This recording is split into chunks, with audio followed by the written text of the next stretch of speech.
దేవునికి స్తోత్రం. పరమగీతములు 4వ అధ్యాయము 8వ వచనము. ప్రాణేశ్వరి లెబానోను విడిచి నాతో కూడా రమ్ము. చాలు.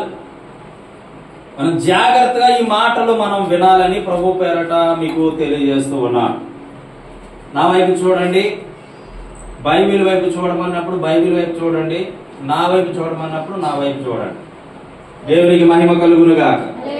హల్లెలూయా, హల్లెలూయా, హల్లెలూయా. ఈ వాక్యముతో మీ కుటుంబాలు కట్టబోతూ ఉన్నాడు దేవుడు. ఆమేన్ చెప్పండి. హల్లెలూయా. ఈ పరమగీతములు 4వ అధ్యాయము 8వ వచనము, అదేనా? 4వ అధ్యాయము 8వ వచనములో మరొక మాట, ఆ మాట చదువుకుంటూ మరొకసారి చూడండి. ప్రాణేశ్వరి లెబానోను విడిచి నాతో కూడా రమ్ము. లెబానోను విడిచి నాతో కూడా రమ్ము. అయితే ఇక్కడ వాక్యం చెబుతూ ఉంది, ప్రాణేశ్వరి అని తన భార్యను సంబోధిస్తూ ఉన్నాడు. భార్య భర్తలు కొన్నిసార్లు ముద్దు పేర్లు పెట్టుకుంటారు, చూశారు? నా ప్రాణేశ్వరి, నా ప్రియురాలా, నా గుణవంతురాలా, నా భాగ్యవంతురాలా, నా బుజ్జి, నా కణ అని పిలుచుకుంటాం. అయితే ఈ యొక్క భక్తుడి పిలుస్తున్నాడు తన భార్యని, ఏమంటున్నాడు? ప్రాణేశ్వరి. ఏమని పిలుస్తున్నాడు? ప్రాణేశ్వరి లెబానోను విడిచి నా యొద్దకి త్వరగా రమ్ము. హల్లెలూయా. అంటే లెబానోను అనగా ఏంటంటే అందమైన ప్రదేశము. హల్లెలూయా. లెబానోను అనగా ఏంటంటే అందమైనటువంటి ప్రదేశము. ఎక్కడా లేనటువంటి వృక్షాలు ఉంటాయి, ఎక్కడా లేనటువంటి పండ్లు ఉంటాయి, ఎక్కడా లేని ఆకర్షణ ఈ లెబానోను పట్టణంలో ఉంది. హల్లెలూయా. మీరు జాగ్రత్తగా వింటే వాక్యం అర్థం అవుతుంది. కొంచెం సౌండ్ తగ్గినాను. లెబానోను పట్టణములో అందమైన ఆకర్షణ ఉంది. లెబానోను పట్టణములో అందమైన ఆకర్షణ ఉంది. ఈ ఆకర్షణకి హల్లెలూయా, కొంచెం హల్లెలూయా, ఈ ఆకర్షణకి తన ప్రాణేశ్వరి ఏమైపోయిందో తెలుసా? ముగ్ధురాలైపోయింది. ఆమేన్ చెప్పండి. ఈ ఆకర్షణకి తన యొక్క భార్య ఏమైపోయింది? ముగ్ధురాలైపోయింది. అంటే అక్కడ నుంచి రమ్మంటే ఏమంటుందో తెలుసా? లెబానోను విడిచి నాతో కూడా రమ్ము అంటే తన భార్య అంటుంది, నేను రాను, నేను రాలేను, నేను వస్తాను కానీ వీలు పడట్లేదు. కొన్ని సందర్భాల్లో మనం చూసుకుంటుంటాం కదా, నువ్వు అక్కడ ఉండొద్దు, అది మంచి ప్లేస్ కాదు, రా బయటికి అంటే ఏమంటాం తెలుసా? మనం ఏమంటాం? నేను రాలేను. రాలేని పరిస్థితి, రాలేని బంధకము, రాలేనటువంటి ఇబ్బంది, రాలేనటువంటి సమస్యతో నేను బాధపడుతూ ఉన్నాను, ఇక్కడ నుంచి నేను రాలేకపోతున్నాను అని చెప్తారు. చూసేవా? తన ప్రియురాలతో అంటున్నాడు ఆయన. ఏమని అంటున్నాడు? ప్రాణేశ్వరి లెబానోను విడిచి నా యొద్దకి రమ్ము. అంటే ఈ లెబానోను అనగా ఆకర్షణీయమైన పట్టణము, ఆకర్షణీయమైనటువంటి ఒక ప్రదేశము. ఈ ప్రదేశాన్ని విడిచి తన భార్యను రమ్మంటే నేను రాలేనయా అని చెప్తా ఉంది. ఎంత ఆకర్షణ ఉంటది! ఈ లెబానోను అనగా అర్థం ఏంటంటే ఈ లెబానోనులో ఆకర్షణ ఉంది. ఏముంది? ఇప్పుడు లెబానోను అనుకొని ఈ లోకం పెట్టుకుందాం. ఈ లోకంలో ఏముందంటే ఆకర్షణ ఉంది. ఆకర్షణ కలిగి మనిషి ప్రతి ఒక్కడు జీవిస్తున్నాడు. మనం చెబుతాం, నానా నువ్వు ఆ లోకం నుండి బయటికి రా, ఆ వ్యామోహం నుంచి బయటికి రా, ఆ తలంపుల నుంచి బయటికి రా, ఆ ఇబ్బందుల నుంచి బయటికి రా, ఆ సమస్యలో కృంగిపోతావా? ఆ కృంగిపోకుండా నువ్వు బయటపడాలి. అదే దేవుడు నీతో మాట్లాడుతున్నాడు, రా బయటికి అని చెబితే మనం అంటాం కదా, వంపు లేనోడు డొంకొట్టుకొని ఏడిచాడు అన్నట్టు వంపులు ఎత్తుక్కుంటా ఉంటాం. హల్లెలూయా. ఎత్తుకుంటామా ఎత్తుకోమా? మీరు నా వైపు చూడాలి, బుక్కుల వైపు ఏముంది చెప్పండి, నా వైపు చూడాలి. మన బంధకం నుంచి బయటికి రా, లోక తలంపుల నుంచి బయటికి రా, లోక ఆలోచనల నుంచి బయటికి రా, లోకంలో ఉన్న పద్ధతుల నుంచి బయటికి రా అని బయటికి పిలుస్తూ ఉంటే దేవుడు ఏం చెప్తామంటే మనము ఏమని చెప్తాం? రాలేం బిడ్డ, రాలేవు. ఎందుకో తెలుసా? అక్కడున్నటువంటి ఆ అందానికి, అక్కడ ఉన్నటువంటి ఆ కల్చర్కి, అక్కడ ఉన్నటువంటి ఆ పాడు బుద్ధులకి, అక్కడ ఉన్నటువంటి ఆ పాడు మనుషులకి, అక్కడ ఉన్నటువంటి ఆ పాడు లోకానికి నువ్వేమైపోయావో తెలుసా? ఆకర్షితుడివైపోయావు.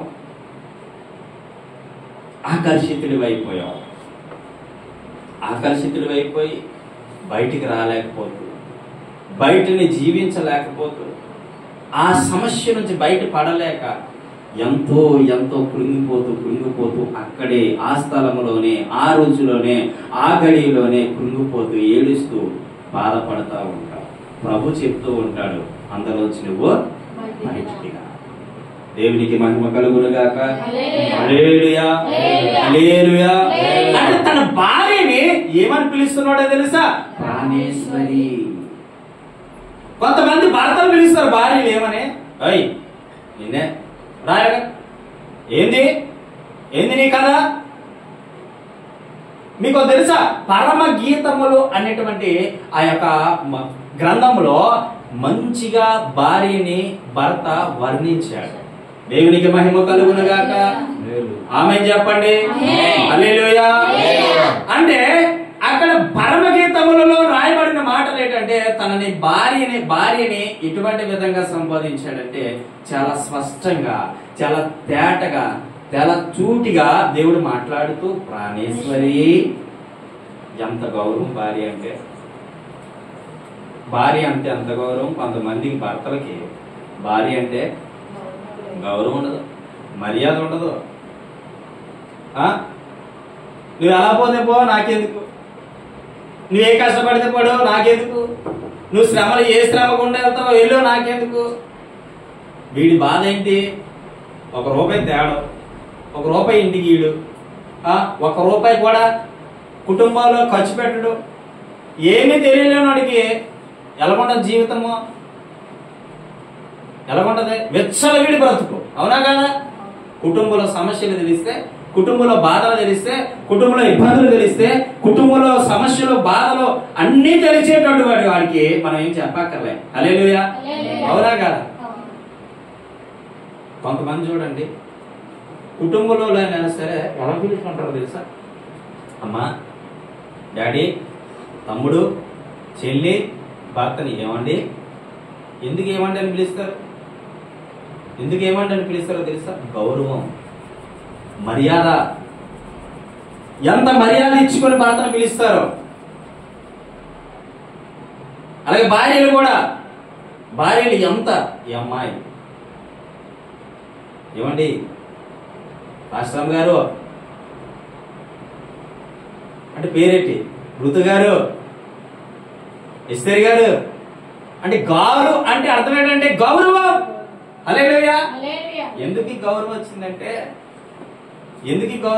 తన భార్యని ఏ విధంగా సంబోధిస్తున్నాడు? ప్రాణేశ్వరి. అంటే అర్థం ఏంటంటే నేను ప్రాణం కంటే ఎక్కువ నేను ప్రేమిస్తున్నా, నా ప్రాణాన్ని కూడా లెక్క చేయకుండా నేను ప్రేమిస్తున్నా. ఏనా చెప్పావా ఈ రోజైనా ప్రాణేశ్వరి అని చెప్పావా? చెప్పామా మనం? మన భర్తలకు, మన భార్యలు మనం పిలిచామా? అబుజ్జా, అబుజ్జా, ఎక్కడన్నా అబుజ్జా. ఇదే భాష. దేవునికి స్తోత్రం. హల్లెలూయా. బుజ్జి బుజ్జి, ఇదే భాష. మారదా భాష, మారదా భాష. 10 మందిలో ఉండేటప్పుడు కూడా అదే ఎటకారం అవుతుంది. అబుజ్జా, అబుజ్జా అంటారు. మనం అయితే ఎలా పిలుచుకోవాలో తెలుసా? మందిరంలో దేవుని పిల్లలు అనబడిన వారు మనం ఎలా పిలవాలి? గౌరవంతో, మర్యాదతో పిలుచుకోవాలి. దేవునికి స్తోత్రం. హల్లెలూయా, హల్లెలూయా. ఇక్కడ ఏమని పిలుస్తున్నాడు అంటే ప్రాణేశ్వరి, లెబానోను విడిచి విడిచి నాతో కూడా రమ్ము. అంటే నువ్వు లోకంలో పడిపోయావు, ఆ లోక ఆశలకి ముగ్ధురాలైపోయావు, ఆ లోకంలో ఉండిపోయావు. కాబట్టి అక్కడి నుంచి బయటికి రా, బయటికి రా. ఎన్నాళ్ళు అక్కడ ఉండిపోతావు, ఎన్నేళ్ళు అక్కడ ఉండిపోతావు, ఎన్ని సంవత్సరాలు అక్కడ ఉండిపోతావు. రా బయటికి అంటే వెళ్ళి తీసుకురాలాడు ఈయన. ఎందుకు పిలుస్తున్నాడు అంటే తనంతట తాను.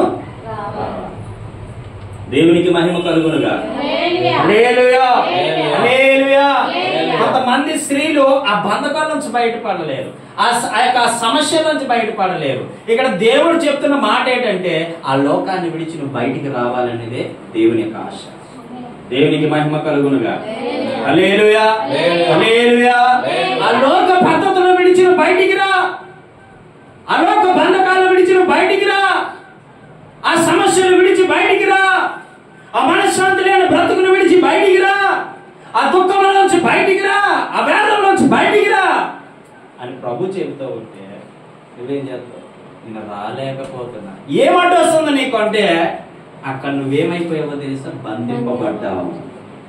ఏమైపోయావు? చాన్నాళ్ళ కాల క్రితము ఒక ఆయన చర్చికి వచ్చి మానేశాడు. చర్చికి వచ్చి మానేశాడు. మానేస్తే నేను ఆయన గురించి ప్రత్యేకంగా ప్రార్థన చేశాను. ప్రార్థన చేస్తే రాత్రి దేవుడు నాకు చూపించాడు ఏంటంటే తనట పెద్ద పెద్ద సంఖ్యలతో బంధింపబడి ఉన్నాడట. నేను వెళ్ళి తన దగ్గరికి వెళ్ళి పిలుస్తున్నాను. ఆయన గేట్ అవతల ఉన్నాడు, నేను గేట్ యువతలు ఉన్నాను. ఆయన దగ్గరికి వెళ్ళి పిలుస్తున్నాను. ఏమనంటే, బాబు ఎన్నాళ్ళు అలా బంధకంలో ఉంటావు, ఎన్నాళ్ళు ఆ సమస్యల్లో ఉంటావు, ఎన్నాళ్ళు ఆ బాధల్లో ఉంటావు, రా బయటికి అని చెప్పి ఒక జైలు దగ్గరికి వెళ్ళి ఆ జైల్లో ఉంటాయని నేను అడుగుతున్నాను అన్నమాట. జైలు అనగా చెరసాలు అంటే బంధకాలు. హల్లెలూయా. ఈ బంధకాల్లో ఆయన బయట పడలేకపోతుంటే నేను వెళ్ళి ఏం చెప్తున్నా తెలుసా? రా బయటికి అని పిలుస్తుంటే ఆయన అంటున్నాడు, నేను రాలేకపోతున్నా. ఏమైపోతున్నాడు? రాలేకపోతున్నా అంటే అప్పుడు ఆయన చూస్తున్నా, నాకు కనబడుతూ ఉంది, అరికాలు నుంచి నడినెత్తు వరకు కూడా ఈ విధంగా చుట్టేసి ఉంది ఒక చైను. పెద్ద సంఖ్యలతో చైను చుట్టేసి ఉంది. నేను అనుకుంటున్నాను, ఇదిగో నీకు ఆ చైన్ ఉన్నంత కాలం నువ్వు బయట పడలేవు, ఆ బంధకం ఉన్నంత కాలం బయట పడలేవు.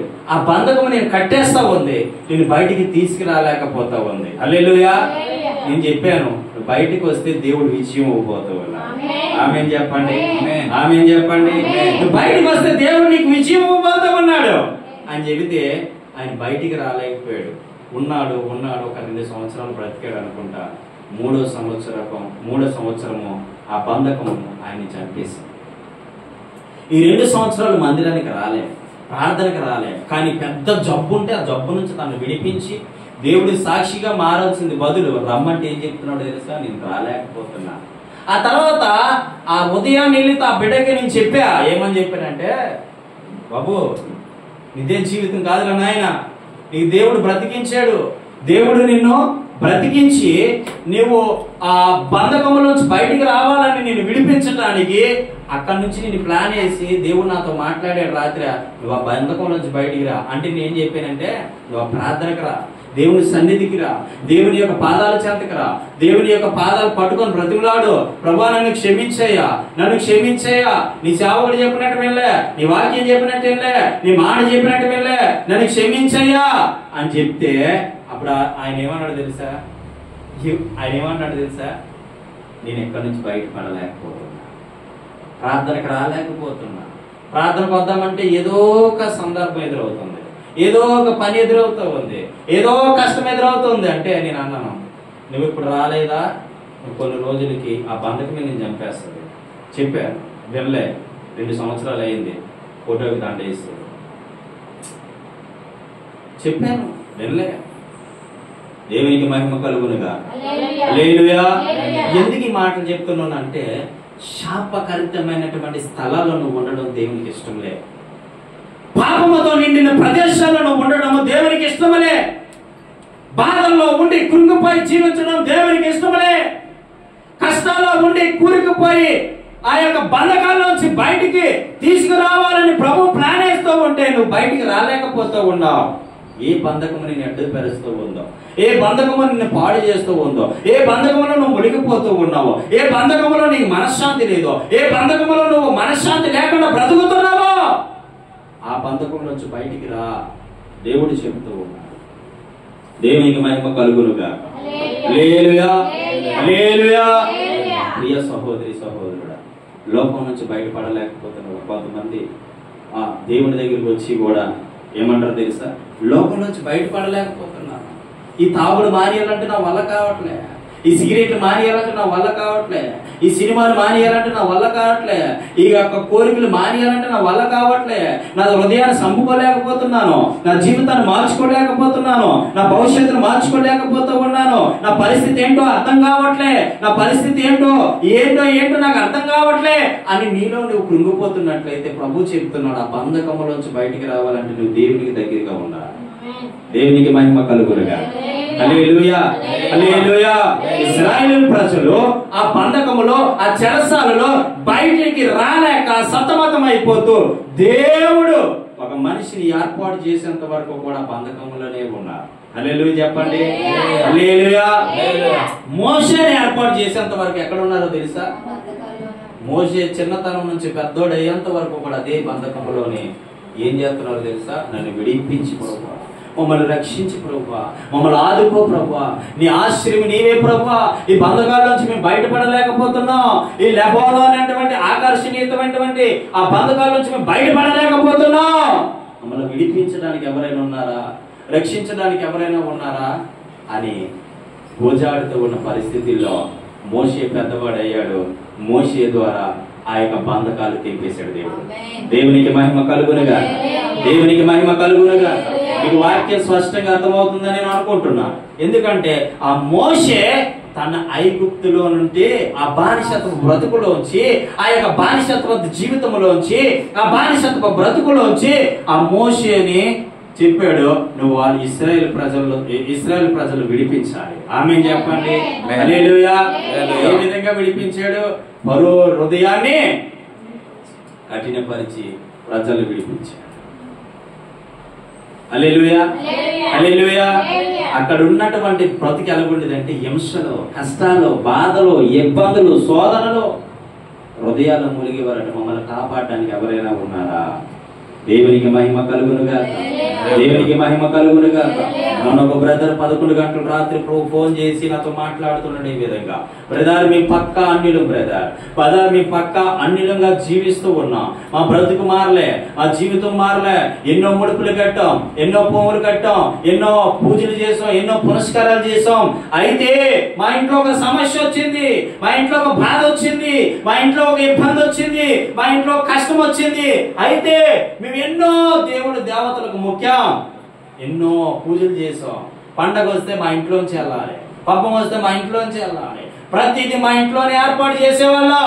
అయితే మా నాన్నకి మేమిద్దరు కుమారులమే, ఈ కుమారులమిద్దరం కూడా గొప్పగా ఘనంగా పండగలు చేసేవాళ్ళం. అయితే మా జీవితంలో నెమ్మదిలే, సుఖములే, సౌఖ్యములే. అయితే కొన్ని సమస్యల్లో మా బ్రతుకుండేటప్పుడు చనిపోదామని ఒక్క నిమిషం ముందు మేము అడుగుతూ ఉన్నాం. ఏ విధంగా అంటే మమ్మల్ని బ్రతికించే వారు ఎవరైనా ఉన్నారా? ఆ నైట్ ప్రార్థన చేస్తూ ఉన్నారంట. ప్రార్థన అంటే ఏమిటో తెలీదు, భక్తి అంటే ఏమిటో తెలీదు, ప్రార్థన జీవితం అంటే ఏంటో తెలీదు. అయినప్పటికీ ఆ రాత్రి ఏడుస్తూ చెప్తున్నారట, మమ్మల్ని దేవుళ్ళలో ఎవరైనా రక్షించిన వాళ్ళుంటే, ఎవరైనా కాపాడిన వాళ్ళుంటే మమ్మల్ని కాపాడండి అని అడుగుతూ ఉన్నాడంట. అడుగుతూ ఉంటే అప్పుడు అడుగుతూ ఉన్న సమయంలో, కళ్ళు మూసుకొని అడుగుతున్న సమయంలో ఆయన ఒక స్వరాన్ని వింటా ఉన్నాడట, నా కుమారుడా నేను నిన్ను బ్రతికించబోతూ ఉన్నా. దేవునికి మహిమ కలుగునుగాక. దేవునికి మహిమ కలుగునుగాక. అయితే నా కుమారుడా నేను నిన్ను బ్రతికించబోతూ ఉన్నాను అంటే అప్పుడు ఆయన అంటున్నాడట, ఎవరు నువ్వు అంటే ఆయన అంటున్నాడట, నీవు నేనెవరో నీవు ఎరగవు, కానీ నిన్ను నేను ఎరుగుదును. దేవునికి మహిమ కలుగునుగాక. నీవెవరో నేను ఎరుగుదును, నన్ను నువ్వు ఎరగకపోయినను నేను నిన్ను ఎరుగుదును అంటే ఎవరు నువ్వు అంటే అప్పుడు అంటున్నాడు, నేను యేసు ప్రభువుని. చప్పట్లు కొడుతూ దేవుని నామమున నేను యేసు ప్రభుని అంటే అప్పుడు ఆయన అంటున్నాడు, ఏ రోజు నీ మొక్కలే, ఏ రోజు నీ దీపం పెట్టలే, ఏ రోజు నిన్ను పూజలు చేయలే, ఏ రోజు నా పురస్కారాలు చేయలే, అయినా నువ్వు నన్ను పిలవడానికి అసలు నాకు ఎంతమంది దేవతలు ఉన్నారు కదా, ఆమె నేను పిలుస్తున్నాను, నువ్వు ఎవరో నాకు తెలియదు, నువ్వు పక్క సైడ్ తప్పుకో అంటున్నాడు. సరే అని తప్పుకున్నాడు. మళ్ళీ ఏడవడం మొదలు పెట్టారంట. దేవాది దేవుళ్ళు ఎవరైనా నన్ను విడిపించే వాళ్ళు ఉంటే, రక్షించే వాళ్ళు ఉంటే రండి. ఎవరిని పిలుస్తున్నారో తెలుసా? ఎంతగా ఆరాధించారు, ఎంతగా పూజించారు, ఎంతగా దేవుడికి మొక్కారు, ఎంతగా ఎంతో కొన్ని కోట్లాది మందికి ముడుపులు కట్టిన వీళ్ళు మొక్కుతూ ఉన్నారు. అయితే ఏ స్వరము కూడా రాలేదట తనకి. మళ్ళీ యేసు ప్రభు వారి ప్రత్యక్షమే మాట్లాడుతున్నారు. దేవునికి మహిమ కలుగునుగా. మళ్ళీ ప్రత్యక్షమే యేసు ప్రభు వారు మాట్లాడుతూ తన హృదయాన్ని తడుతూ ఉన్నారట. ఈ లోకములో సజీవుడైన దేవుడు నేను ఒక్కనే, ఈ లోకంలో సజీవమైన దేవుడు నేను ఒక్కనే, కాబట్టి ఇదిగో నీతో మాట్లాడేది కూడా నేనే. దేవునికి మహిమ కలుగునుగా. అప్పుడు ఎంబడే కళ్ళంబ నీరు తెచ్చుకొని కుటుంబం కూడా ఆయన పాదాల దగ్గర పడిపోయారు. ఈ రోజు బలమైన సేవ జరిగిస్తూ ఉన్నారు. దేవునికి మహిమ కలుగునుగా. ఏ బంధకంలో ఉండిపోయిన బిడ్డ నిన్ను విడిపించడానికి క్షణం పట్టదు. నువ్వు రావడానికి ప్రయత్నించే. దేవునికి మహిమ కలుగునుగా. నువ్వు రావడానికి ప్రయత్నం చేయి. ఆ బంధకములోంచి బయటపడు, ఆ చీకటి బంధకాల్లోంచి బయటపడు, ఆ యొక్క పాపపు బంధకాల్లోంచి బయటపడు, ఆ శాపకరమైన బంధకాల్లోంచి బయటపడు. దేవుడు నిన్ను విడిపించడానికి ఆయన సమర్థుడై ఉన్నాడు. దేవునికి స్తోత్రం. హల్లెలూయా. ఈ యొక్క ప్రాణేశ్వరి లెబానోను విడిచి బయటికి రా అని చెప్తుంటే ఈవిడేమంటుందని తెలుసా? అక్కడ నేను ముగ్ధురాలిని అయిపోయా, ఆ లోకానికి ఆకర్షితురాలిని అయిపోయా, ఆ లోకానికి నేను పడిపోయా, ఆ లోక ఆశలకి పడిపోయా, ఆ లోక పద్ధతులకి పడిపోయా, ఆ లోకంలో ఉన్న వ్యామోహానికి పడిపోయా, ఆ లోకంలో ఉన్న వ్యామోహాలన్నీ నా హృదయంలో ఉన్నాయి, కానీ నేను బయటపడలేకపోతున్నా. బిడ్డ, దేవుని మందిరానికి వచ్చి ఇంకా నీకు లోక ఆశలు, లోక తలంపులు, లోక పద్ధతులు ఉన్నాయంటే నువ్వు మార్చుకోకపోతే దేవునికి నీకు ఎటువంటి సంబంధం ఉండదు బిడ్డ. అందులోంచి నువ్వు బయటపడాలనేది ప్రభు చిత్తము. దేవునికి స్తోత్రం. దేవునికి స్తోత్రం. ఒకవేళ ఈ లైవ్ ద్వారా వింటున్న ప్రియమైన సహోదరి సహోదరులారా, ఎవరైనా సరే ఇదిగో నేను ఈ సమస్యలోంచి బయటపడలేకపోతున్నా, ఈ కష్టాల్లోంచి బయటపడలేకపోతున్నా, ఈ ఇబ్బందుల్లోంచి బయటపడలేకపోతున్నా, ఈ బంధకాల్లోంచి బయటపడలేకపోతున్నా, ఈ యొక్క సమస్యల్లోంచి నేను బయటపడలేకపోతున్నా, అవి కోర్టు సమస్యలే కావచ్చు, పోలీస్ స్టేషన్ సమస్యలే కావచ్చు, లేకపోతే గొడవల సమస్యలే కావచ్చు, అల్లరి సమస్యలే కావచ్చు, ఎటువంటి సమస్యల్లో ఉన్నా బిడ్డ ఈ లైవ్ ద్వారా వింటున్నా నీవు ఏ బంధకములో ఉన్నా దేవుడు నిన్ను విడిపించడానికి సమర్థుడై ఉన్నాడు. దేవునికి మహిమ కలుగునుగా. బయటికి రావాలి ఆయన ఆశ, బయటపడాలి ఆయన ఆశ, బయటని నువ్వు ఉండాలి. ఆకర్షితమైనటువంటి పట్టణంలో నువ్వు ఉండాలి. హల్లెలూయా, హల్లెలూయా. మరి ఈ ఆకర్షితమైన పట్టణంలో నుండి బయటికి వచ్చి నువ్వు బ్రతకాలి. అది దేవుని ఆశ. ఆ పట్టణంలో నువ్వు బయటికి పడాలి. అది దేవుని యొక్క చిత్తము. దేవునికి మహిమ కలుగునుగాక. హల్లెలూయా. ఇప్పుడు చూడండి 9వ వచనము చదువుకుందాం. చూడండి. నా సహోదరి ప్రాణేశ్వరి, నీవు నా హృదయమును వశపరచుకుంటివి, ఒక చూపుతో నా హృదయమును వశపరచుకుంటివి, నీ ఆహారములో ఒకదాని చేత నన్ను వశపరచుకుంటేవి. దేవునికి స్తోత్రం. హల్లెలూయా. చూడండి, పైనేమో ప్రాణేశ్వరి అన్నాడు, కిందన నా సహోదరి అంటున్నాడు. అంటే ఏంటి? పైన భారీగా సంబోధిస్తున్నాడు, కిందన చెల్లిగా సంబోధిస్తున్నాడు, మళ్ళీ ప్రాణేశ్వరి అంటున్నాడు. ఏంటయ్యా దీనికి అర్థం అంటే? దీనికి అర్థం ఏంటయ్యా అంటే సంఘానికి దేవుడు శిరస్సై ఉన్నాడు. దేవునికి స్తోత్రం. అంటే సంఘము వధువుతో పోల్చాడు దేవుడు. దేంతో పోల్చాడు? వధువుతో పోల్చాడు. వధువుతో పోల్చిన వాడికి ఇప్పుడు విధవరాండ్లకి యేసయ్య అన్నాడు కదా. మనం ప్రార్థన చేస్తాం, ప్రభువా నాకు తల్లివి నీవే, నాకు తల్లివి నీవే, నా తండ్రివి నీవే, నా తోడు నీవే, నా నీడా నీవే, తల్లివి నీవే, నా తండ్రివి నీవే, నా తోడు నీవే. నీవే, నా నీడ నీవే, నిన్ను పోలి ఎవరు లేరు ఈ లోకంలో, నీలాంటి దైవము లేరు, నా యేసయ్యా నీలాంటి దైవము లేదు. హల్లెలూయా. అంటే తల్లి ఆయనే, తండ్రి ఆయనే, భర్త ఆయనే, ఏదైనా ఆయనే, మనకి అంతా ఆయనే. హల్లెలూయా. కాబట్టి అక్కడ సంబోధన ఎలా సంబోధిస్తూ ఉన్నాడంటే, నా సహోదరి ప్రాణేశ్వరి. చూసారా, నా సహోదరి ప్రాణేశ్వరి, నీవు నా హృదయమును వశపరుచుకుంటేవి. ఏం చేసిందంట? భర్తలను ఆకర్షించుకోవడం భార్యలకు ఉండవలసిన లక్షణం. బయటోళ్ళు కాదు ఆకర్షించడం. అర్థమైతే ఉందా? లోకాన్ని కాదు ఆకర్షించడం. నీ భర్తకి నువ్వెప్పుడూ కూడా ఆకర్షితురాలివై ఉండాలి. హల్లెలూయా, హల్లెలూయా. నువ్వు గట్టిగా గమనిస్తే ఇక్కడ ఏమంటున్నాడంటే, నా సహోదరి ప్రాణేశ్వరి, నీవు నా హృదయమును వశపరుచుకుంటేవి. హృదయాన్ని గెలుచుకున్నది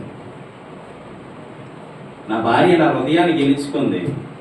అలాగా ప్రతి ఒక్కరు హృదయాన్ని తన భర్తలు గెలుచుకోవాలి. ఆమేన్ చెప్పండి, ఆమేన్ చెప్పండి. కుటుంబాలు గొడవలు రావు, అల్లర్లు రావు, ఇబ్బందులు పడవు, విభేదాలు రావు. ఒకరు భర్త అంటే భార్యకి పడకపోవడం, భార్య అంటే భర్తకు పడకపోవడం, ఇవేమీ ఉండవు. ఇద్దరు ఏకమైత్యమై ఐక్యత కలిగి ఉంటే అక్కడ ఏమీ రాదండి. దేవునికి స్తోత్రం. ఒకరంటే ఒకరు గౌరవం, ఒకరంటే ఒకరు ప్రేమ, ఒకరంటే ఒకరు అభిమానం ఉంటే గొడవలు వస్తాయా? అల్లర్లు వస్తాయా? మన నోటి మాట కూడా చాలా చక్కగా ఉంటే అక్కడ అల్లర్లు రావు. నేను చెప్తాను, స్త్రీలు ఎంత మౌనంగా ఉంటే అంత మేలు. దేవునికి స్తోత్రం. హల్లెలూయా. స్త్రీలు ఎంత మౌనంగా ఉంటే అంత మేలు. అంటే మౌనంగా ఉండమని అంటే మాట్లాడొద్దు ఏంటంటే అంటారేమో, మాట్లాడండి, కానీ సందర్భాన్ని బట్టి. దేవునికి స్తోత్రం. అసలు స్త్రీలకి చాయిస్ లేదు. లేదంటే మళ్ళీ నా మీద ఏమంటారేమో. చాయిస్ కాదు, అంటే అర్థం చేసుకోవాలి. నువ్వు గట్టి మాట్లాడడానికి, నీ భర్త ఎదుట నువ్వు గట్టిగా మాట్లాడడానికి వీలు పడదు. అది బైబిల్ చెప్తున్న సత్యము. కొంతమంది చూడండి, అలాగని చెప్పేసి బానిసత్వంలోనే బ్రతుకుతారు. భర్త గౌరవం ఇవ్వాలి, బైబిల్ చెప్తుందని బానిసత్వంలోనే ఉంటాడు. అమ్మా, మొదట ఏం చెప్పాడు దేవుడు? లెబోనోను విడిచి బయటికి రా అని చెప్పాడు. అంటే ఆ ఆకర్షితమైన పట్టణం లేదా ఆకర్షితమైన ప్రదేశం నుండి బయటికి రా అని మొదట చెప్పాడు. రెండోది, నువ్వు చెప్పు, హృదయాన్ని గెలుచుకొని నీ భర్త ఎలా చెప్తే అలాగే విను అంటే, వాక్యం చెప్తుంది కదా, భర్త ఎలా చెప్పమంటారుగా, భర్త మందిరానికి వెళ్ళమని అన్నాడు. ఇప్పుడు ఇది పాయింటే కదా. భర్త హృదయాన్ని గెలుచుకున్నాం. భర్త అంటాడు, చర్చికి వెళ్తేనే దేవుడు చూస్తాడా? చర్చికి వెళ్ళకపోతే ఏ ఇబ్బందా? వద్దా, వెళ్ళద్దా మరి అంటాడు. కొంతమంది లేపోలేదు ఇలాంటి భార్యలు. వెంబడి భర్త మాట దేవుడే కదా వినమన్నాడు కాబట్టి మానే. ఏంటట? భర్త చెప్పినట్టు దేవుడే కదా అన్నాడు, భర్త మాట వినమని. మరి అలాగైతే నేను నా భర్త మాట వినాలి. ఈ అమ్మ పాస్టర్ గారు చడితే అమ్మ ప్రార్థన మానేసి అంటే బైబిల్ చెప్తుంది కదండి, భర్త మాట వినమని. నా భర్త ఏమో దేవుని మందిరానికి మానేమన్నాడు, అందుకని మానేశాను. ఓ నీ జ్ఞానం అంతా తీసుకెళ్ళి ఆడి మోకాలు పెట్టినట్టు ఉంది నీ తెలివితేటలు. భర్త మాట వినాలి. నేను చెప్తాను, నేను ఈ విధంగా చెప్తాను, నాకున్న అనుభవంలో చెప్పు మాట. భార్య భర్తలు, పిల్లలకనే తల్లిదండ్రులు, కుటుంబం కలిగినటువంటి కుమారులు కుమార్తెలు చెప్తున్నాను ఈ మాట. ఏంటంటే, నువ్వు పిల్లలకు అనేసి పెద్దోళ్ళు చేస్తూ ఉంటావు. వారిని మాట వినాలి అంటే, లేదా నీవు వారి మాట వినాలి అంటే, వాళ్ళు దైవిక పరమైనటువంటి ఆజ్ఞ ప్రకారంగా నడిస్తేనే వాళ్ళ మాట విని. అర్థమవుతుందా మీకు? దైవ సంబోధునిగా దైవ వాక్యాన్ని విని, దైవం ఏదైతే అయితే యేసుక్రీస్తు ప్రభువారు బైబిల్ ఏదైతే చెప్తున్నారో ఆ బైబిల్ ప్రకారంగా తన జీవితాన్ని ఉంచుకుంటేనే ఎవరి మాట అయినా వినండి, లేకపోతే వినొద్దు. ఇది ఖచ్చితంగా చెప్తున్నాను, 100% వాస్తవం. ఎందుకో తెలుసా? భక్తి తెలియలేనోడు ఏ మాట అంటాడో నీకు తెలియదు. భక్తి గురించి అవగాహన లేనోడు ఏ మాట అంటాడో నీకు తెలియదు. చచ్చిపోతామని ఎవడన్నాడు? చచ్చిపోమని. హృదయమే నీ ఆలయం క్రీస్తు అని పాట ఉందిగా. అంటే హృదయంలో క్రీస్తు ఉంటే చాలు, మందిరానికి వెళ్ళవచ్చలే. మూర్ఖపు భర్తలు ఉంటారు కొంతమంది. అలాంటప్పుడు ఏం చెప్పాలి తెలుసా? నాకు నా దేవుడే ముఖ్యం. దేవుడు ఆమె చెప్పండి, ఆమె చెప్పండి. నాకు నా దేవుడు ప్రాధాన్యత, ప్రాముఖ్యం నా దేవుడు. ఎందుకంటే ఆయన ఉన్నాడు కాబట్టి నేను బ్రతుకున్నా ఇప్పటికీ. దేవుని మాట పిల్లలు విన్నా పిల్లలు గౌరవించండి. దేవుని మాట భర్త విన్నా భర్తను గౌరవించండి. దేవుని మాట కుటుంబం విన్నా కుటుంబాన్ని గౌరవించండి. దేవుని మాట వినకుండా అల్లి బొర్లు కబుర్లు చెప్పి వారి మాట వినొద్దు, గోతులో పడతారు. ఎందుకంటే లోక జ్ఞానం పనిచేస్తుంది. వాళ్ళు ఏ జ్ఞానం పనిచేస్తుంది? అది లోక జ్ఞానం పనిచేస్తుంది. కాబట్టి వారి మాటలు వినకూడదు. ఏ జ్ఞానం ప్రకారం మనం నడవాలంటే దైవిక పరమైన జ్ఞానాన్ని బట్టి మనము నడవాలి. దేవునికి మహిమ కలుగునుగా. హల్లెలూయా. ఏం చేసిందండి ఈ ప్రాణేశ్వరి? తన హృదయాన్ని వశపరుచుకుంది. నీ భర్త ఎక్కడికి వెళ్ళాడంటే ఏమో, నీ భర్త ఎక్కడికి వెళ్ళాడంటే ఏమో అంటే నీ భర్త ఎక్కడికి వెళ్తున్నాడు కూడా నీకు తెలియలే. మీకు తెలుసా? కొంతమంది బంధాలు ఎలా ఉంటాయి, ఏ విధంగా ఉంటాయంటే, తను బయటికి వెళ్ళాడు అనుకో, మగవాడు బయటికి వెళ్తే ఆడకు ఫోన్ చేసి చెప్తుంది, ఏమండి నేను బయటికి వెళ్తున్నాను, వెళ్ళాలా వద్దా? వద్దు. సరే వెళ్ళలేండి, ఇంకంతే. భార్య భర్త అంటాడు, అమ్మాయి నేను బయటికి వెళ్తున్నాను అంటే వెళ్ళాలా వద్దా? వద్దు, మానేసి. అంటే వీళ్ళిద్దరి మధ్యని ఏటి నడుస్తుంది? ఒక అండర్స్టాండింగ్ నడుస్తుంది. దేవునికి మహిమ కలుగును గాక. హల్లెలూయా. అంటే నేను చాలా సందర్భాల్లో నేను నా భార్యకి వ్యతిరేకం కాదు, కానీ నేను వద్దంటే అది మేలే ఉంటుంది అని తను అర్థం చేసుకుని ఉండిపోతాను. నేను వద్దన్నానంటే అది మేలే, కానీ కొన్ని సందర్భాల్లో కూడా నాకు ఇష్టం లేకపోయినా పంపిస్తాను. అప్పుడు మాత్రం కీడెదురవుతుంది, తర్వాత వచ్చి చెప్తుంది. ఆ బాధపడడం అవసరమా? ఆ బాధపడడం అంత అవసరమా? కాదు కదా. నీ భర్త మానేమన్నాడంటే మానే, అది ఎక్కడికైనా కావచ్చు, ఏదైనా కావచ్చు. నేను సీరియస్గా పేసి పెడితే ఆవిడ తెలిసిపోతుంది, నేను సిల్లీగా పేసి పెడితే ఆవిడ తెలిసిపోతుంది. నేను కష్టపడేస్తే నా ఫేస్ ఎలా ఉంటే నా ఫేస్ రీడింగ్ బట్టి అక్కడ జరిగించేస్తాను. అదే నాకు భార్య అంటే. తెలుసా మీకు? తెలుసా? నీ ఫేస్ రీడింగ్ని బట్టి అక్కడ ఏ విధంగా ఉండాలో. కొన్నిసార్లు నేను చాలా చిరాకు వస్తాను. చిరాకు వచ్చిన వెంటనే ఆవిడ అంటది, అదే పిల్లలు నాన్న దగ్గరికి వెళ్ళకండి, అప్పుడే అంటది, నాన్న దగ్గరికి వెళ్ళకండి అని చెప్తుంది. వాళ్ళ నా దగ్గర రారు కాసేపు. అప్పుడు నేను వెళ్ళి ఫ్రెష్ అప్ అయ్యి కూర్చుంటే అప్పుడు వస్తారు, అప్పుడు పంపే. కొన్నిసార్లు నేను నవ్వుతూ ఉంటాను, ఎమ్మడగరే నాన్న వచ్చాడు వెళ్ళండి, నాన్న వచ్చాడు వెళ్ళండి అని పంపిస్తాను. కొన్నిసార్లు నా ఏదైనా నిప్పుతో వచ్చి అక్కడ ఉన్న సమస్యను బట్టి ఆవిడ పట్టించుకుంటారు. అలాగే ఏంటంటే నీ భర్తకి నీ భార్య ఈ అండర్స్టాండింగ్ ఉండాలి. దేవునికి మహిమ కలుగును గాక. హల్లెలూయా. అదేనండి ఒకరినొకరు అర్థం చేసుకోవడం అంటే. ఒకరినొకరు అర్థం చేసుకోవడం అంటే అదే. హల్లెలూయా. ఏమరా మీరు హల్లెలూయా చెప్పరా? ఆకలేస్తుందా? వదిలేస్తా. ఒకరినొకరు అర్థం చేసుకోవడం అంటే అదే. మరి ఏమి అర్థం చేసుకోవాలి? నా బొంద అర్థం చేసుకోవాలి అంత కొంతమంది. ఒకరినొకరు అర్థం చేసుకోవడం అంటే అదే. హల్లెలూయా. ఇక్కడ చూడండి కింద మాట, ఒక చూపుతో నా హృదయమును వశపరుచుకుంటే. ఏ చూపుతానట? ఇంత ముందు చెప్పాను చూపుల గురించి. ఇక కొంతమంది ఫేస్ తో పడేస్తారు కింద, మనిషి ఫేస్ తో పడేస్తారు. ఏంటి అలా చూస్తున్నావు? ఏం నచ్చింది ఏంటి నాలోని? ఏంటి అలా చూస్తున్నావు ఏంటి? ఫేస్ రీడింగ్ కదా. చూడండి చాలా మంది నేను చూశాను, ఒకసారి నాకు బాగా గుర్తు వస్తుంది. నేను ఒక దగ్గర పనిచేయడానికి వెళ్ళాను. పనిచేయడానికి వెళ్తే ఒక అక్క ఒక బింది మీద బింది మోసుకొని వస్తుంది. బాగా ట్రైబల్ ఏరియా, పల్లెటూరులో మోసుకొస్తుంటే నేను ఇలాగ షాక్ అయిపోయి ఇంకా చూపు మార్చలే. చూపు మార్చకపోతే ఆవిడ ఆవిడ అవతారం నేను చూడలే, మొత్తానికి అందంగానే ఉంది కానీ అవతారం చూడలే. ఈ బింది మీద బింది ఎలా నిలబడిందా అని ఆలోచించుకొని అలా చూస్తున్నాను. ఆవిడేటి పల్లెటూరులోని ఎలాగుంటారు, కచ్చ వేసేసి కాలు కాలు కాలు కూడా కనబడేటట్టు కచ్చ చేస్తారా, కచ్చ వేసి బింది మీద బింది మోసుకుంటే ఆవిడ కాసే చూస్తున్నాను. కొంత పాపం ఆవిడ ఎవరి కాసే ఆవిడ కాసే చూస్తున్నాం. ఇంకెలా ఉండిపోయినా సాగు అయిపోయి ఎలా ఉండిపోతే చూడండి, మనం భోజనం చేసామా మన సువార్తకి వెళ్ళి ఆ కొండల్లో ఆ భోజనం చేసే దగ్గర అక్కడేనండి ఇలా చూస్తున్నాను. అప్పటికి బ్రిడ్జి కట్టలే బ్రిడ్జి అప్పటికి ఆ నీటిలోంచి నడిచి వస్తుంది అనమాట. ఆవిడ ఇలా చూస్తుంటే గబుకుని ఏమన్నది, ఎర్రా అలా చూస్తాను ఎర్రోలాగా అన్నదంతే. నాకు మైండ్ బ్లాక్ అయిపోయింది. ఎమ్మడే ఇలా చూపు తిప్పుకొని పక్క వెళ్ళిపోయాను. అంటే కొంతమంది చూడండి చూపుల్లో కూడా ఏదో అర్థం చేసుకుంటారు, అవునా కదా? ఎలా చూస్తాం, ఏంటి అలా చూస్తున్నా ఏంటి కదా అంటారు. కొంతమంది చూపుల్లో దొంగ చూపులు ఉంటాయండి. కొంతమంది పడేసేస్తారు.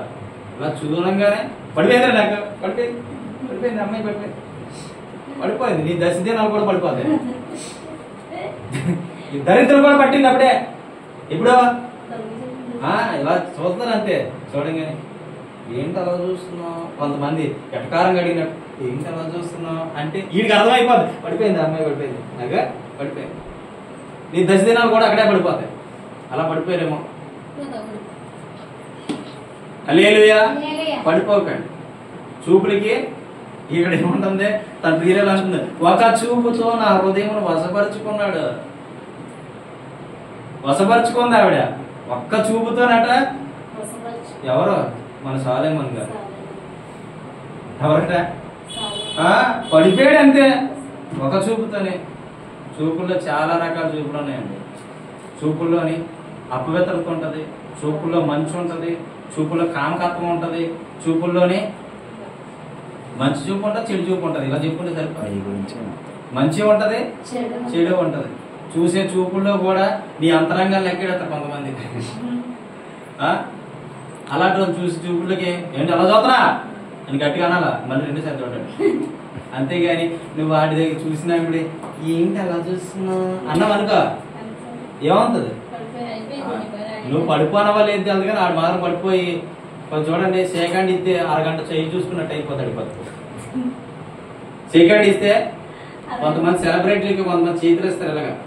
ఇలా చెయ్యి ఇస్తే ఆ హీరోయిన్ ఇలా చేయి పట్టుకోగానే ఇది 6 గంటలు చూసుకుంటాడు. ఇదే చెయ్యి ఏముంది ఎందులోనంటే ఆవిడిది చెయ్యే, ఈడిది చెయ్యే, కానీ ఆకర్షణ. హల్లెలూయా. గుర్తుపెట్టుకోండి, చూపులతోనే పటిగా చేయకండి. గుచ్చి చూడకండి, ఇలా చూడద్దు. చూపుల్లో చాలా రకాల తేడా చూపులు ఉన్నాయి. షీప్ కళ్ళు ఉన్నాయి. మా షీప్ కళ్ళు, దొంగ కళ్ళు కొని చూడకూడదు. నీ కళ్ళు ఎందుకు ఇచ్చాడంటే బైబిల్ చదువుకోవడానికి, మంచిని చూడడానికి ఇచ్చాడు. చెడుని ఎందుకు చూస్తున్నా? దేవునికి స్తోత్రం. హల్లెలూయా. మీరు చూస్తేనండి నాకు ఏదో అయిపోతుందండి. కొంతమంది ఇరగబాటు ఇలా ఉంటుందండి. కొంతమంది ఇరగబాటు, తమ్ముడు మీరు చూస్తేనండి ఏదో అయిపోతుందండి. ఒక ఆవిడ అంటది, చర్చికి వచ్చి వైట్ అండ్ వైట్ డ్రెస్ వేసుకొని పాట పాడుతున్నాను నిలబడి. చర్చిలో చూడండి విడ్డూరం కాకపోతే. ఒక ఆవిడ వచ్చి అక్కడ మనకు తెలిసిన ఆవిడే వచ్చి మెసేజ్ పెట్టింది నాకు ఆ రోజు నైట్. మీరు వైట్ అండ్ వైట్ డ్రెస్ చాలా అందంగా ఉన్నారని నేను పెట్టింది. అప్పుడు నేను ఎలాగొన్నానంటే చాలా దేవుని దగ్గర చాలా భక్తిగా యథార్థంగా పరిశుద్ధంగా జీవించిన ఇప్పుడు వరకు అలాగే ఉంది, కానీ పరిస్థితి ఎక్కడ మారేది లేదు. హల్లెలూయా. అయితే ఆ రోజు మెసేజ్ పెట్టేసరికి 2వ రోజు నుంచి అమ్మ నీకు నమస్కారం అని పెట్టాను ఎవరి నుంచి. హల్లెలూయా. నిజమండి. అంటే వాస్తవాన్ని ప్రభు సన్నిధిలో ఒప్పుకోవాలి. నిజంగా వాస్తవాన్ని ప్రభు సన్నిధిలో ఒప్పుకోవాలి.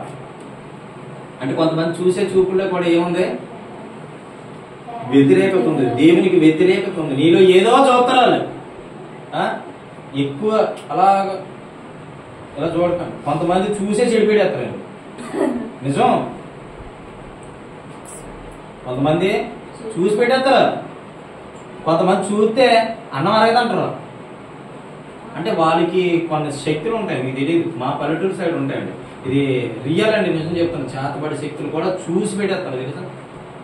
పడ్డాను చాలా మంది శక్తుల దగ్గర విడిపించాడు కదా దేవుడు. నాకు అనుభవం ఉంది, చెప్తున్నాను. దేవునికి స్తోత్రం. హల్లెలూయా. చూడండి లాస్ట్ మాట చదువుకుందాం కిందనే. నీ ఆహారంలో ఒక దాని చేత నన్ను వశపరుచుకుంటుంది. చూడండి ఏమని చెప్తున్నది ఆ ప్రాణేశ్వరి తన భర్తకి. తన భర్తనంటే ఆహారం పెట్టిన దాంట్లో కూడా మన సల్మాన్ రాజు గారు తక్కువ మంది భార్యలు, 1000 మంది భార్యలు, 700 మంది భార్యలు, 300 మంది ఉపపత్నులు. ఇంకా సాలకి ఇంకా చేసుకుంటే జ్ఞానం ఎక్కువైపోయి నశించిపోయి. హల్లెలూయా. అంటే అర్థం ఏంటంటే మన సల్మాన్ ఇప్పుడు తమ్ముడికి ఒక 4-5 అర్థం చేసుకోండి. అంటే సందర్భాన్ని బట్టి చెప్తున్నాను. లేదా తమ్ముడికి ఎందుకు, దేవునికి స్తోత్రం ప్రభావం చేయించు. ఇప్పుడు ఒక మనిషికి 4-5 భార్యలు ఉన్నారనుకోండి, వీడు వెళ్తాడు, ఏమ్మా ఏం కూరండో అంటాడు. లోకపరంగా చెప్తున్నాను. ఏమ్మా ఏం కూరండో అంటే నేనేం కూరంలే అంటే మరి ఇక్కడ కాదు ఇంకోటి కూడా పోతాను. ఇంకో భార్య దగ్గరికి వెళ్తాడు, ఏం కూరండా అంటే రండి భోజనం ఏర్పాటు చేశాను అంటాడు. కానీ అక్కడ కూరలు నచ్చవు, కొంచెం తిని లేచేస్తాడు. ఇంకో దగ్గరికి వెళ్తాడు, ఈవిడ బాగా వండుతుంది అని ఇంకో భార్య దగ్గరికి వెళ్ళాడు. అక్కడికి వెళ్ళి చూస్తే ఎలాగో తెలుసా, కొంచెం మంచి టేస్ట్గా ఉంది. అప్పుడు ఇంతమంది భార్యలు ఉన్నవాడి దగ్గర వీడి కడుపు ఎప్పుడేం కాలుతుందా? కాదు. ఒక కుటుంబం కాదు ఇంకో కుటుంబం, ఇంకో కుటుంబం కాదు ఇంకో కుటుంబం. హల్లెలూయా. ఇలాగ అయిపోయింది మన సొలొమోను పరిస్థితి. ఎలాగైపోయింది? ఇలాగ అయిపోయింది. అందుకే జ్ఞానం ఎక్కువైపోయి నశించిపోయాడు మనోడు. దేవునికి మహిమ కలుగును గాక. హల్లెలూయా. అమ్మా బైబిల్ పట్టుకోవాలన్నా, బైబిల్ చదవాలన్నా భార్యకి ఒక్కనే భర్త, గుర్తుపెట్టుకో. భర్తకి ఒకే భార్య, రెండో వాళ్ళు ఉండడానికి వీళ్ళే. చనిపోతే చేసుకోవచ్చు, బైబిల్ చెప్తుంది. విడాకులు తీసుకుంటే చేసుకోవచ్చు, బైబిల్ చెప్తుంది అది కూడా. అంతేగాని భర్త ఉండగా భర్తను చేసుకోవడం, భార్య ఉండగా భార్యను చేసుకోవడం, ఉన్నావా చేసావా అంటే నువ్వు భ్రష్టుడివే అయిపోతావు. దేవునికి స్తోత్రం. హల్లెలూయా. ఒక వస్తువు పెట్టి పడేసేసిందట. ఒకే ఒక వస్తువు తిన్నాడు సొలొమోను, పడిపోయాడు. అంతే. ఈ వస్తువులు పడిపోయే ప్రాణేశ్వరి అంటుండేమో. చూడండి కొంతమంది ఫుడ్కి పడిపోతారండి. పడతారా పడరాక? రుచిగల ఆహార పదార్థాలు పడిపోతారు. నా కడిపే నా దేవుడు, నా కడిపే నా దేవుడు, ఆహారానికి పడిపోతారు. జాగ్రత్త సుమండి, వాడవద్దు. హల్లెలూయా. అంటే ఇక్కడ మనం అర్థం చేసుకోవాల్సింది ఏంటంటే ఇలాగ పడిపోయేటువంటి వాళ్ళు కూడా లోకంలో ఉన్నారు. జాగ్రత్త. ఇలా పడిపోయిన వాళ్ళు కూడా లోకంలో ఉన్నారు. ఏ విధంగా కుటుంబంలో ఉండాలి, ఏ విధంగా భర్త దగ్గర ఉండాలి, ఏ విధంగా పిల్లల దగ్గర ఉండాలి, ఏ విధంగా నీవు నీ కుటుంబం, నీవు నీ యొక్క బంధు స్నేహితులు మిత్రులతో నువ్వు ఏ విధంగా కలిసి ఉండాలి, ప్రతిదీ కూడా జ్ఞానాన్ని బోధించేది బైబిల్. హల్లెలూయా. హల్లెలూయా. కాబట్టి మీరు గమనించవలసింది ఏంటంటే ఇక్కడ ఆ లెబోనోను విడిచి బయటికి రమ్మంటుంటే ఆ బంధకాల్లో బయటికి రాలేకపోతున్నారు. ఇప్పుడు ఎటువంటి సమస్యలు ఉన్నా, ఇటువంటి బాధలు ఉన్నా బయటికి పడాలి అంటే దేవుడిని ఆశ్రయించు, దేవుడి దగ్గరగా చేర్చుకో. దేవుడే నిన్ను విడిపించి రక్షించి నిన్ను కాపాడి నిన్ను సురక్షితమైన ప్రాంతంలో నడిపిస్తాడు. దేవునికి మహిమ కలుగునుగాక. హల్లెలూయా. దేవుడి మాటలు దీవించునుగాక, దేవుడి మాటలు ఆశీర్వదించునుగాక. మీ హృదయాల్లో పడి ఫలింపచేయునుగాక. ప్రార్థన